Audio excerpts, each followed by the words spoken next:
साथियों,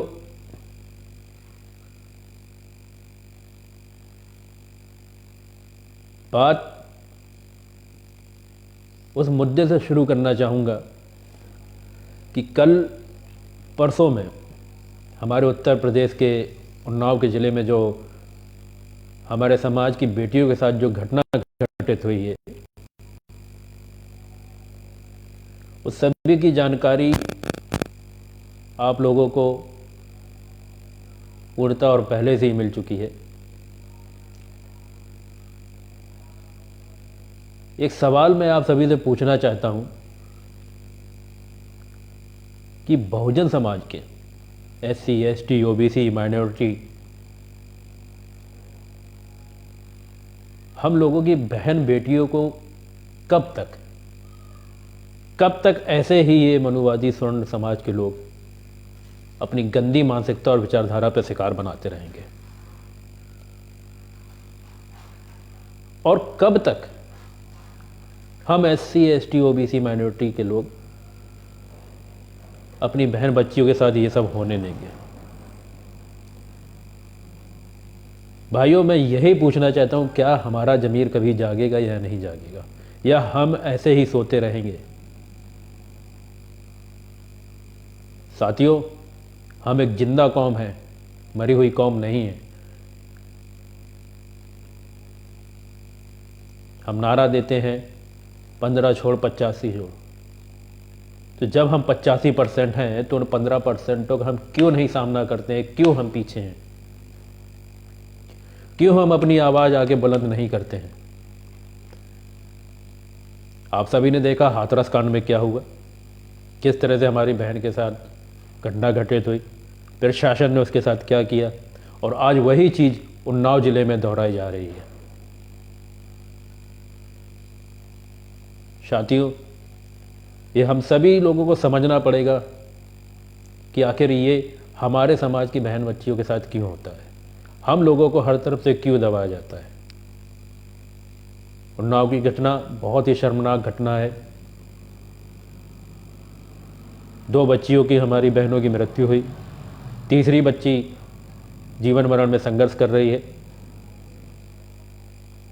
जैसे ही खबर मिली, हमारे नेता वहां पहुंचे, हमारे नेताओं ने संज्ञान लिया। माननीय हमारे बड़े भाई भीम आर्मी संस्थापक एवं आज़ाद समाज पार्टी प्रमुख माननीय चंद्रशेखर आज़ाद भाई साहब ने तुरंत ही उसे ट्वीट किया और तुरंत ही प्रशासन से मांग की कि बहन को तुरंत वहाँ से निकाल के, उन्हें कानपुर के अस्पताल से निकाल के एम्स के अस्पताल में लाया जाए, जिससे उसका सही उपचार हो सके, ज़िंदगी बचाई जा सके, और जो हाथरस में हमारी बहन के साथ हुआ वो उन्नाव की बहन के साथ ना हो सके।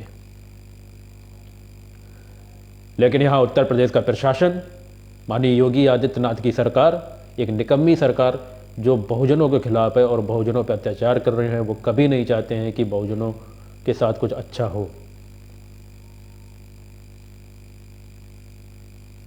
साथियों, वक्त आ चुका है कि अब दबना नहीं है, अब उठना है, अब संघर्ष करना है, लड़ना है। अगर इन मनुवादियों से संघर्ष नहीं किया तो हम जीत नहीं पाएंगे, और यही होता आया है, यही होता रहेगा। आज भीम आर्मी आज़ाद समाज पार्टी संघर्ष कर रही है, लड़ रही है, वो इन्हीं लिए लड़ रही है क्योंकि ये हमारा हक है, हमें इन सब चीज़ों से निकलना है और इक्वलिटी और बराबरी का समाज में जीवन यापन करना है। मनुवादी ताकतें हमें कब तक दबाती आएंगी, कब तक हमारा शोषण करती आएंगी? कभी ना कभी, किसी ना किसी दिन तो इन मनुवादियों की जड़ों को हमें समाप्त करना है। हमारे पास हमारा परम ग्रंथ बाबा साहब का दिया हुआ संविधान है, जिसके मुताबिक हम लोग संघर्ष करते हैं, जिस पर हम बात करते हैं। हमारे समाज के लोग कभी अपर कास्ट या किसी और धर्म और किसी भी तरह की बहन बेटियों के सम्मान के खिलाफ नहीं जाते हैं, लेकिन हमारी बहन बेटियों के साथ क्यों ऐसा होता है? उठा के देखिए आप, रोज ट्विटर पे चलता है, कहीं फिरोजाबाद, कहीं फर्रुखाबाद, कहीं उन्नाव, कहीं हाथरस, कहीं अलीगढ़, सिर्फ दलित की बेटी, सिर्फ दलित की बेटी, और किसी के साथ कहीं कोई अन्याय नहीं होता, कोई दुराचार नहीं होता है।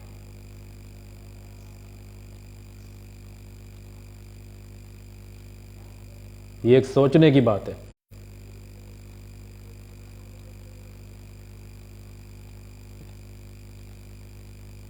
साथियों, अब मैं आपको वो अहम बात बताना चाहूँगा जिस मुद्दे पे मैं लाइव आया हूँ। एक संदेश है आप सभी साथियों के लिए, ज़्यादा से ज़्यादा इस लाइव को शेयर करें, ज़्यादा भाइयों पास ये संदेश पहुँच सके। हमारे भीम आर्मी भारत एकता मिशन के लखनऊ के प्रदेश संगठन सचिव माननीय अनिकेत धानुक जी, जिनको जैसे ही उन्नाव कांड की खबर मिली तो वो उसी रात को ही वो बाइक के माध्यम से अपने चंद साथियों के साथ वहाँ पे पहुँच गए थे घटनास्थल पे। हालांकि प्रशासन को उस चीज़ की खबर लग चुकी थी पहले से कि अनिकेत भाई वहाँ पहुँच रहे हैं चंद्रशेखर भाई के आदेश पर, तो प्रशासन ने उन्हें रोकने के अथक प्रयास किए। कल भी वो वहाँ अपनी टीम के साथ पहुँचे, घर में पीड़ितों से मिलना चाहा, बच्ची के माता पिता से मिलना चाहा। प्रशासन ने बहुत रुकावटें की, तरह तरह के अड़चने पैदा की कि उनकी मुलाकात ना हो सके, वो उनकी दुख तकलीफ ना जान सके, ना मिल सके, हॉस्पिटल में नहीं जाने दिया। लेकिन इसके बावजूद भी कैसे भी प्रयास करके हमारे भाई चंद्रशेखर आज़ाद जी राष्ट्रीय अध्यक्ष के आह्वान पे भाई अनिकेत धानुक जी वहाँ पहुँचे और पीड़ितों से मुलाकात की एवं वहाँ उनके साथ वो बैठे भी, न्याय की बात उन्होंने की। प्रशासन ने बहुत दबाव बनाने की कोशिश की, रात में उन्हें बिना बताए उन्हें और हमारे भीम आर्मी के अहम साथी माननीय अब्बास गाजी जी भी साथ में थे, उनको कहीं ले जाके गुपचुप तरीके से अपनी पुलिस की गाड़ी में बैठा के उन्नाव क्षेत्र के एक थाने सोरामऊ में जाके बिना बताए जाके घंटों घुमाने के बाद वहाँ पे बिठाए रखा। क्योंकि प्रशासन और सरकार कहीं से भी नहीं चाहती है कि बहुजनों की आवाज़ उठाई जा सके, उनके लिए कोई खड़ा हो सके। पुलिस जैसे ही ये घटना सामने आई, पुलिस वैसे ही डैमेज कंट्रोल में लग गई थी। वो नहीं चाहते थे कि कहीं से भी समाज के लोगों को, भीम आर्मी के लोगों को यहाँ पे आने दिया जाए, क्योंकि उन्हें पता है कि ये समाज के लोग हैं, ये अपने समाज के लोगों के लिए लड़ेंगे, जेल जाने से भी नहीं डरेंगे और जो हो सकेगा वो करेंगे। तो साथियों, आज भी अनिकेत भाई निकलेंगे, जाएंगे, वो पूरी कोशिश करेंगे। हमारे और भी प्रदेश स्तर और राष्ट्रीय स्तर के नेता वहाँ पहुँचेंगे। तो उनके साथ साथ हम एक प्रत्येक कार्यकर्ता की जिम्मेदारी है, जो भी मेरा ये लाइव देख रहा है, सुन रहा है, जहाँ भी है, उत्तर प्रदेश, मध्य प्रदेश, महाराष्ट्र, जहाँ से भी हमारे साथी जुड़े हुए हैं, उनसे मैं एक यही विनम्र निवेदन करना चाहूँगा कि इस मुद्दे को, उन्नाव की बेटी को न्याय दिलाने के लिए बड़े भाई माननीय आदरणीय चंद्रशेखर आज़ाद जी के आह्वान पर आप सभी की अपनी जिम्मेदारी है कि ज़्यादा से ज़्यादा इस मुद्दे को हाईलाइट करें, अपने फेसबुक पे, अपने ट्विटर पे, जहाँ भी सोशल मीडिया में आप हैं, इस चीज़ को आवाज़ ज़रूर उठाएं। और कुछ साथी जो बहुजन समाज के मीडिया से जुड़े हुए हैं, जो लिखते हैं या लोकल चैनल पे हैं, उनसे मैं आह्वान करूँगा, विनम्र निवेदन करूँगा कि आप अपनी कलम की ताकत से इस मुद्दे को हाईलाइट करें एवं पुरजोर कोशिश करें कि हमारे उन्नाव की बेटी को न्याय मिलना चाहिए। भीम आर्मी भारत एकता मिशन की उत्तर प्रदेश की टीम लगी हुई है। जैसा कि ज्ञात हुआ है कि बड़े भाई प्रदेश अध्यक्ष माननीय सिकंदर बौद्ध जी वहाँ पहुँचने वाले हैं। वो आज या कल में वहाँ पहुँच सकते हैं और वो वहाँ तब तक डटे रहेंगे जब तक वहाँ बेटी को न्याय नहीं होगा। हमारी पूरी टीम, लखनऊ की टीम, प्रदेश की टीम, माननीय संगठन सचिव अनिकेत धानुक जी के निर्देशानुसार वहाँ पे जाएगी और हम लोग तब तक डटे रहेंगे और पूरी निगरानी रखेंगे जब तक कि बहन को न्याय नहीं होगा। साथियों, आप सभी से मैं पुनः अनुरोध कर रहा हूँ कि जहाँ जहाँ जिस प्लेटफॉर्म पे आप इस मुद्दे को हाईलाइट कर सकते हैं वहाँ करें और प्रशासन पे, शासन पे पूरा दबाव बनाने की कोशिश करें कि जल्दी जल्दी हमारी बहन को एयरलिफ्ट करके एम्स दिल्ली पहुँचाया जाए, जहाँ कड़ी निगरानी में उसका इलाज करा जा सके। क्योंकि ये कटु सत्य है कि जिस तरह से हाथरस की घटना हुई और हाथरस में पुलिस ने डैमेज कंट्रोल के चक्कर में जो बेटी के साथ किया, वो साथियों यहाँ भी किया जा सकता है और मुझे पूर्णतः यकीन है कि प्रशासन इसमें लगा हुआ है।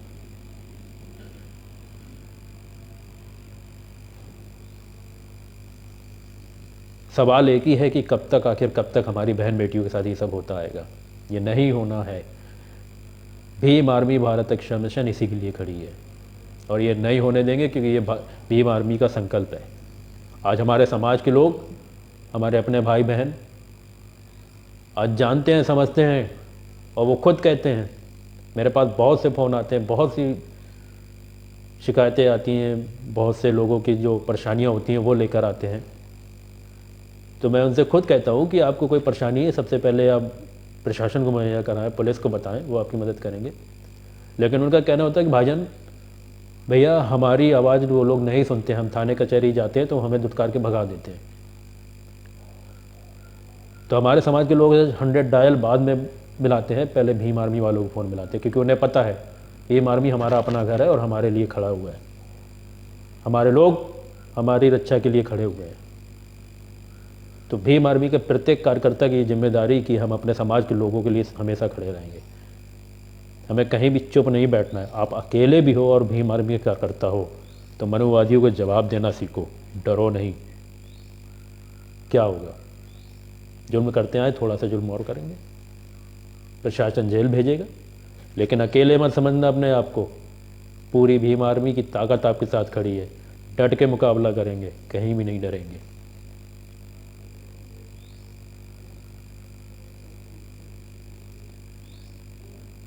साथियों, बहुत दुख होता है। जैसे ही खबर मुझे भी मिली, मैंने भी पढ़ा और एक पढ़ते पढ़ते ही गला भर आता है आंखों में कि किस तरह के समाज में हम लोग जी रहे हैं। जो कॉन्स्टिट्यूशन में जो हमें अधिकार मिले हैं, हम उन अधिकारों पे, हमें उन अधिकारों के साथ साथ क्यों नहीं जीने दिया जा रहा है? क्यों हमें जानवरों की तरह ट्रीट किया जाता है? हमारे लोगों के साथ इतना अन्याय क्यों हो रहा है? क्या हमें जीने का अधिकार नहीं? किस बड़ व्यवस्था में इस तरह का प्रलोभन है कि लोगों को जीने का अधिकार ही नहीं है? आप स्वर्ण हो, आपके ग्रंथों में जिनका कोई साक्ष्य नहीं, उन ग्रंथों में कुछ भी लिखा है आपने मान लिया है, और जिनको आपने छोटा बना के रखा है उनके साथ आप अत्याचार करते जा रहे हैं। दलित की बहन बेटी है तो कहीं भी कुछ भी कर लो, वो इंसान नहीं है।